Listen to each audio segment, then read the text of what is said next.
અને ગંભીરા બ્રિજ દુર્ઘટના બાદ તંત્ર અને સરકાર સફાળી જાગી છે। ઠેર ઠેર બ્રિજનું ચેકિંગ થઈ રહ્યું છે। ત્યારે અમદાવાદમાં સંદેશ ન્યૂઝના અહેવાલની ધારદાર અસર થઈ છે। વિશાલા ખાતેનો શાસ્ત્રી બ્રિજ રિપેર કરવા નિર્ણય કરાયો છે। રૂપિયા 6.5 કરોડના ખર્ચે બ્રિજનું રિપેરિંગ કામ કરવામાં આવશે।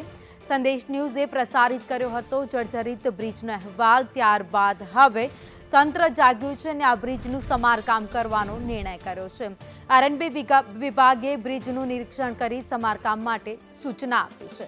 અગાઉ બ્રિજને 15 મહિના બંધ રાખવામાં આવ્યો હતો, ત્યારબાદ ફરી શરૂ કરવામાં આવ્યો।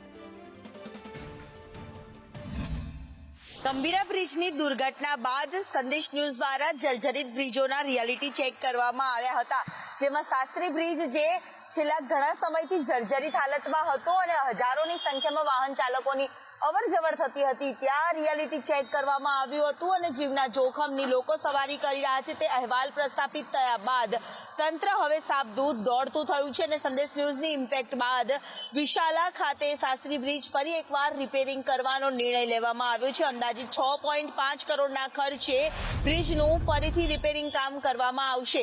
આરએનબી વિભાગ દ્વારા બ્રિજનું ઇન્સ્પેક્શનની કામગીરી કરવામાં આવી રહી છે।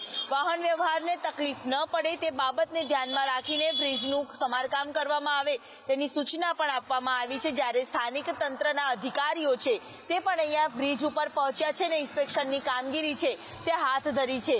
સાથે જ એક તરફ જોઈએ તો આ બાજુ જર્જરિત બ્રિજ છે અને ગાબડા પણ બ્રિજ ઉપર પડી ગયેલા હાલતમાં જોવા મળી રહ્યા છે અને તાત્કાલિક ધોરણે આ બ્રિજ છે તે રિપેર કરવાની જરૂરિયાત ઊભી થઈ રહી છે। જ્યારે વાહન ચાલકોની પણ વેદના અને વાહન ચાલકોને પણ ગંભીરા બ્રિજની દુર્ઘટના બાદ જે ડર સતાવી રહ્યો હતો તે બાબતને લઈને પણ સંદેશ ન્યૂઝે તમામ પ્રશ્નોને વાચા આપી હતી અને આખરે હવે તંત્ર સાબદું જાગ્યું છે અને શાસ્ત્રી બ્રિજના રિપેરિંગની કામગીરી હાથ ધરી છે। કેમેરામેન સંદીપ રાઠોડ સાથે દિવ્યા ચૌહાણ, સંદેશ ન્યૂઝ, અમદાવાદ।